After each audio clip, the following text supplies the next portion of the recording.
Good morning बच्चों। आज अध्याय 4 केंद्रीय इस्लामी प्रदेश के अभ्यास संख्या 4 में आप सभी का फिर से एक बार स्वागत है।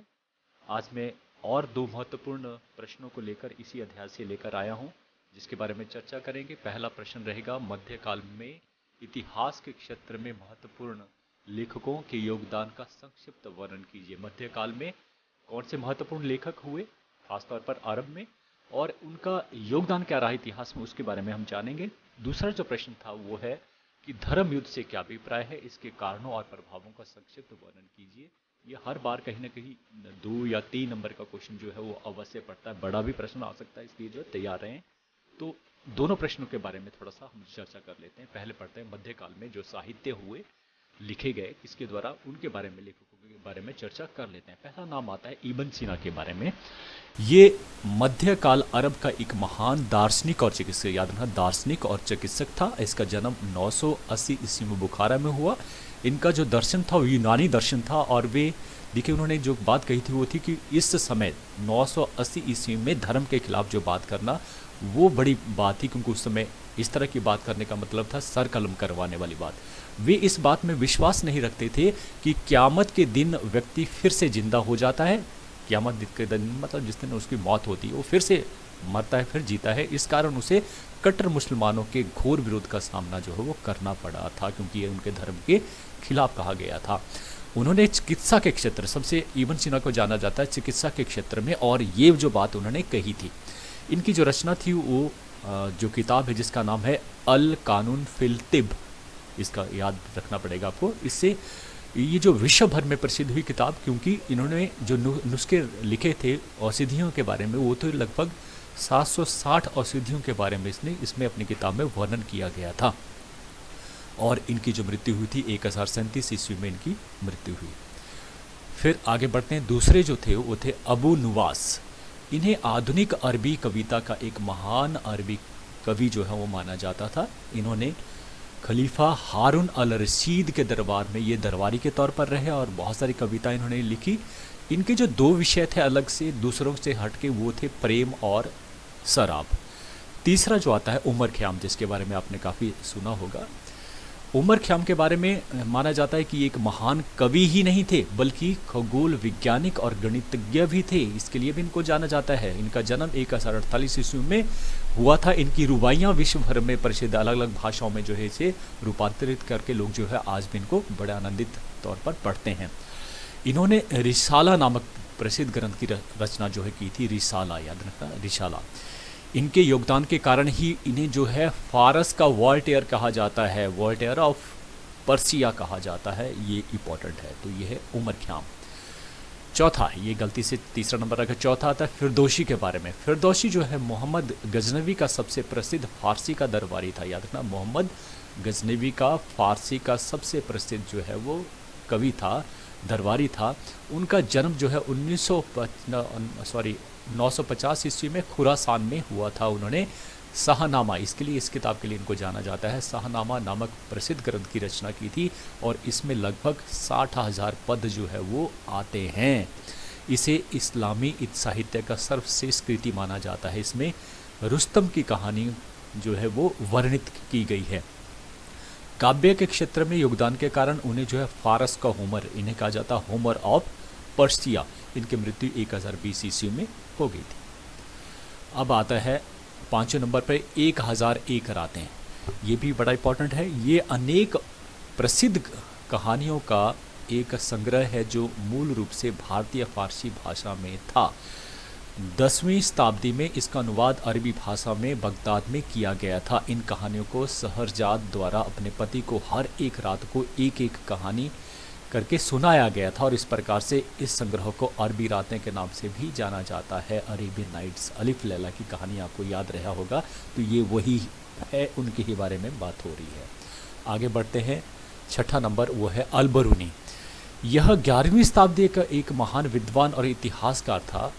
उन्होंने खगोल विज्ञान, देखिए बहुत सारे क्षेत्रों में, गणित, भूगोल, दर्शन, इतिहास और धर्म का गहन अध्ययन किया, और हम केवल इतिहास तक उनको जो याद रखते हैं, लेकिन ये सारी खूबियाँ उनमें थी। इसकी प्रतिभा को से प्रभावित होकर ही मोहम्मद गजनवी, जिसने एक युद्ध में इसे जो है जेल में डाल दिया था पकड़कर।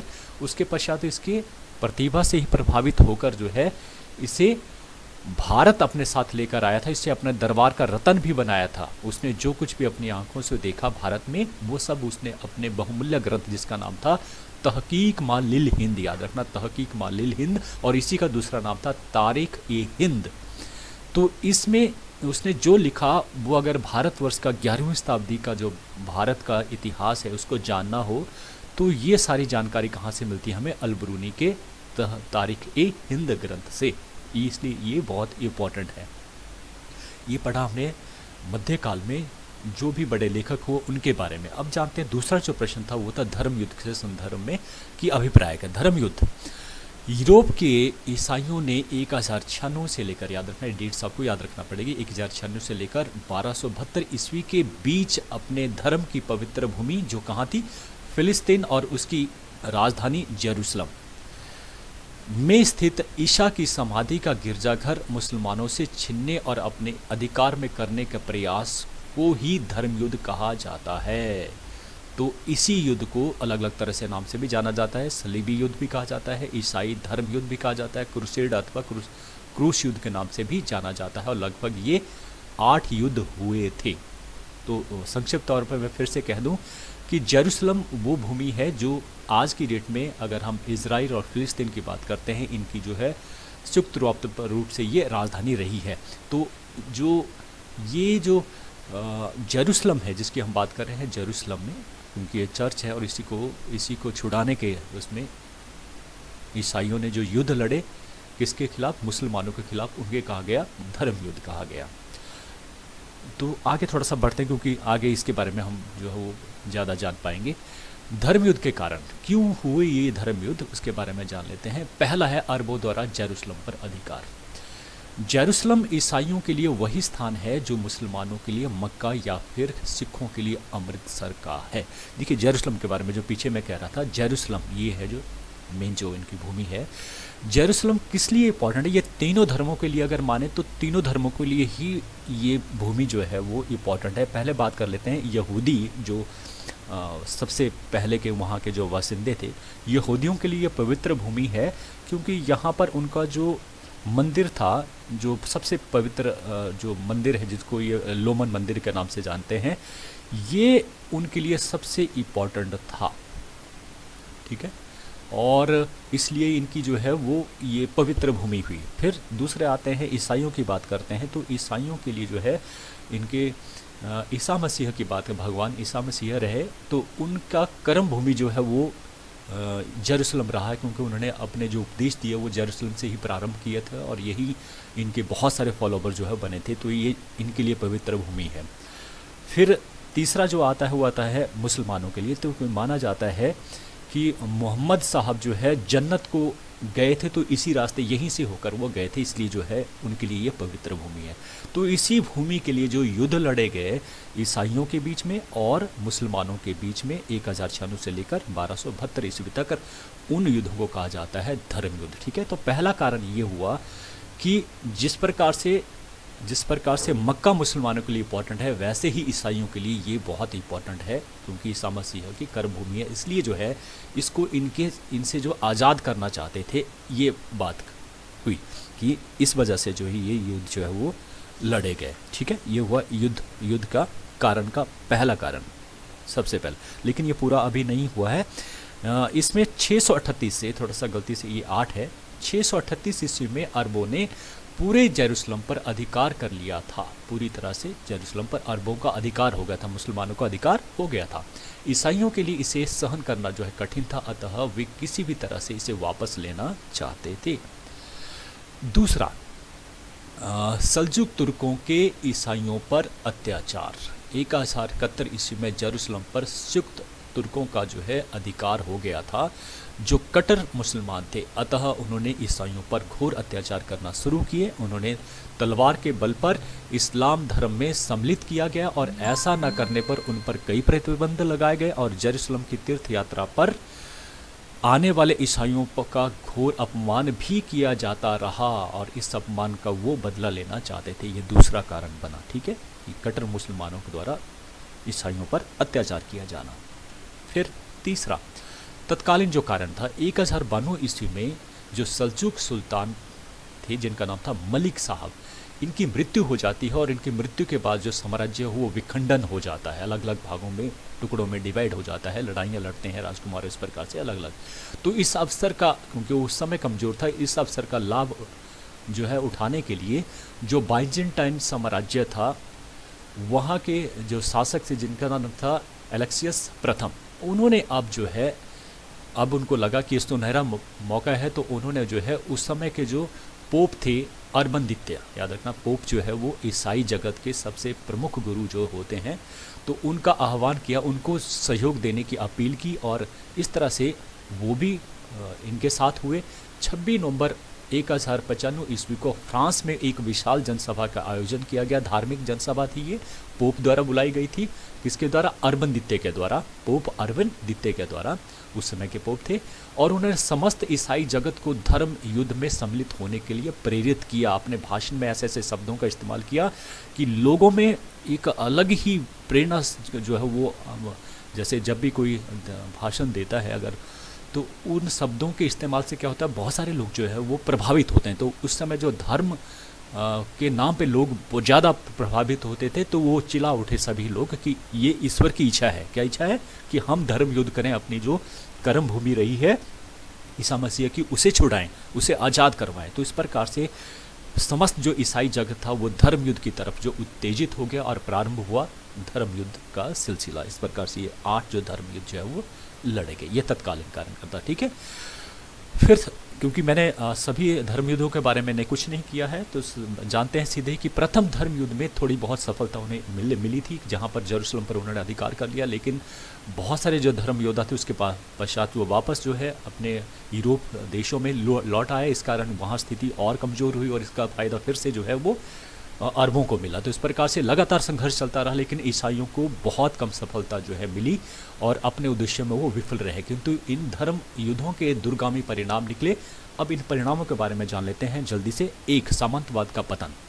कि धर्म इन युद्धों के कारण, क्योंकि ज़्यादातर जो लोग गए थे वो सामंतवादी व्यवस्था उसमें स्थापित थी। सामंत बहुत जो है वो ताकतवर हुआ करते थे उसमें यूरोप में, उनके पास अपनी सेना हुआ करती थी। इस प्रकार से जो सामंत ही सबसे ज़्यादा जो है वो मारे गए इन युद्धों के कारण, तो इस प्रकार से उनका पतन हुआ। फिर पोप की प्रतिष्ठा में वृद्धि हुई, क्योंकि पोप के कहने के अनुसार बहुत सारे लोग जो थे वो इस युद्धों में कूद पड़े थे। तो इस प्रकार से ये माना जाने लगा कि पोप कहीं ना कहीं बहुत इंपॉर्टेंट है, राजाओं से भी ज़्यादा इंपॉर्टेंट है। और इस कारण क्या था कि उस समय यूरोप में जो देश थे, जर्मनी, फ्रांस, इंग्लैंड, हंगरी आदि जो देश थे, उनके जो राजा थे वो पोप का निर्देश जो होता था उसे कभी भी अस्वीकार नहीं करते थे, वो उनको हमेशा मानने के लिए तैयार रहते थे। तो इस प्रकार माना जाता है कि लगभग 2 शताब्दियों तक, लगभग 200 वर्षों तक जो है वो पोप की जो प्रतिष्ठा थी वो इतनी ज़्यादा थी कि उसको लोग यूरोप में बहुत ज़्यादा मानने लगे। आज भी इसी प्रकार की स्थिति है वेटिकन सिटी में। तीसरा आता है राजाओं की शक्ति में वृद्धि। इन युद्धों में सामंतों की शक्ति का पतन हुआ और राजाओं की शक्ति में वृद्धि हुई। जो राजा थे, चाहे वो जर्मनी के थे, फ्रांस के थे, उनकी शक्ति कहीं ना कहीं बढ़ी, क्योंकि अब सामंत जो थे वो, उनकी शक्ति जो है वो क्षीण हो चुकी थी इन युद्धों के कारण, अब वो ताकतवर हुए। चौथा आता है चर्चों में भ्रष्टाचार फैलना। भी चर्चों को लोगों ने बड़े दिल खोलकर जो है वो उस समय कह दिया, दान दिया, पैसा दिया, और ज़्यादा पैसा आना जो है वो क्या होता है, भ्रष्टाचार उससे फैलता है। तो ये भ्रष्टाचारी हो गए चर्च। पांचवा आता है मुसलमानों और ईसाइयों के मध्य नफरत। अब इतने 8 धर्म युद्ध लड़े गए, इन युद्धों के कारण क्या था, एक दूसरों ने जो है एक दूसरे को बहुत ज़्यादा लूट मार करी, इलाकों में एक दूसरे को कत्ल किया, और इस प्रकार से दोनों ही समुदाय में क्या हो गया, नफरत फैल गई। फिर छठा आता है स्त्रियों की स्थिति में सुधार। धर्म युद्धों में यूरोपीय स्त्रियों ने महत्वपूर्ण भूमिका निभाई थी और इनकी भूमिका के कारण ही इनकी जो स्थिति थी वो सुधरी थी और उनके प्रति जो दृष्टिकोण था लोगों का, आदमियों का, वो भी सुधरा था। सातवां, यूरोपियों के ज्ञान में वृद्धि। जब ये यूरोपीय जो है पूर्व की तरफ को आए, मतलब एशिया की तरफ आए, तो यहाँ की तरक्की देखकर वो बहुत ही प्रभावित हो, क्योंकि उनकी जो तरक्की थी उनसे कई गुना अधिक थी। तो इस प्रकार से उनका जो ज्ञान था वो उनके काम आया। आठवां है पश्चिम और पूर्व के मध्य व्यापार को प्रोत्साहन मिला। अब युद्ध तो खत्म हो गया, लेकिन इससे क्या हुआ कि अब उनको लगा कि जो है हमारा जो एक और मार्ग है जिसको हम जो है खोल सकते हैं, वो व्यापारिक मार्ग, क्योंकि अब पूरब की तरफ से जो बहुत सारी चीज़ें ऐसी थी जो यूरोप में चाहिए थी, जैसे कि रेशम, मलमल, गरम मसाला और विलासता की जो वस्तुएं थी, इनकी मांग बहुत ज़्यादा थी और इनकी कीमत भी यूरोप में बहुत ज़्यादा मिलती थी। तो इस कारण दोनों के बीच में, पूर्व और पश्चिम के बीच में जो है वो सिलसिला शुरू हुआ व्यापार का इन चीज़ों को लेकर। और इससे क्या बड़े बड़े नगर जो उत्थान में आए, जिनमें नाम है पीसा का या जिनेवा का या वेनिस जो शहर थे, वो विकसित हुए।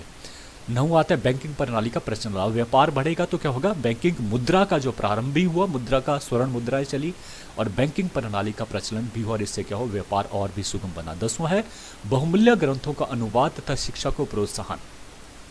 अब यूरोपीय और जो मुसलमान हैं वो एक दूसरे के क्षेत्र में गए, एक दूसरे की संस्कृति से प्रभावित हुए, वहाँ के जो बहुमूल्य ग्रंथ हैं उनको अनुवादित किया गया, कोई अंग्रेजी में, कोई फारसी में, कोई अरबी में, और इस प्रकार से जो उनका ज्ञान था, अब जो है अरब का ज्ञान जो है वो पश्चिम में जाके मिला और जो पश्चिम का ज्ञान था वो पूर्व में मिला इन किताबों के अनुवादित होने से। और इससे क्या हुआ, शिक्षा को प्रोत्साहन मिला। और अंतिम है 11वां, युद्ध कला का प्रभाव। धर्म युद्धों ने युद्ध कला को बहुत प्रभावित किया, क्योंकि अब जो है दुर्ग बनने लगे थे अपने साम्राज्य को बचाने के लिए या अपने जो विशेष क्षेत्र थे उनको बचाने के लिए। और इस प्रकार से अब इन दुर्गों को ध्वस्त करने के लिए भी नई टेक्निक जो है वो खोजी जाने लगी। इस प्रकार से हथियार और जो बारूद थे उनकी खोज भी हुई। तो ये सारा हमने जो है पढ़ा। अब संक्षिप्त तौर पर 2 नंबर के क्वेश्चन कहीं से भी पूछे जा सकते हैं, उसके लिए आपको ये 2 प्रश्न जो है वो ध्यान से सुनने होंगे। अब अंत में सिर्फ 2 लाइनों निष्कर्ष के तौर पर जो है, इन धर्म युद्धों के इतिहास में इस बात का ज्वलंत प्रमाण मिलता है कि धार्मिक अंधविश्वास और कट्टरता को उत्तेजित करने से मनुष्य में स्वयं विचार करने की शक्ति नष्ट हो जाती है। कट्टरता के प्रचार से ईसाइयत जैसे शांतिपूर्ण मत के अनुयायी भी कितना अत्याचार और हत्याकांड कर सकते हैं, यह इससे प्रकट है। जो धर्म सैनिक यात्रियों की चिकित्सा के लिए अथवा मंदिर की रक्षा के लिए दीक्षित किए गए थे, वे यहाँ के वातावरण में संसारी हो गए और महाजनी करने लगे। देखिए धर्म कितना उसका जो है गलत फ़ायदा उठाया गया कि वो सैनिक जिन्हें बनाया गया था लोगों की सुरक्षा के लिए, मतलब जो यात्री हैं उनकी चिकित्सा करने के लिए, वो कितने संसारी हो गए, कितने लोगों को मारना उन्होंने शुरू किया, काटना शुरू किया। तो ये निष्कर्ष निकलता है कि जब हम धर्म में अंधविश्वास और कट्टरता ला देते हैं तो उसका परिणाम ये रहता है जो नहीं होना चाहिए। अंतिम लाइन, ईश्वर का कोई धर्म नहीं होता, बड़ा विचारणीय विषय है। जब ईश्वर का कोई धर्म नहीं है तो हमारा क्यों है? धर्म कभी दूसरों पर अत्याचार करना नहीं सिखाता। और आपने आज भी मुझे बड़े ध्यान से सुना, उसके लिए आप सबका बहुत बहुत धन्यवाद। Thank you.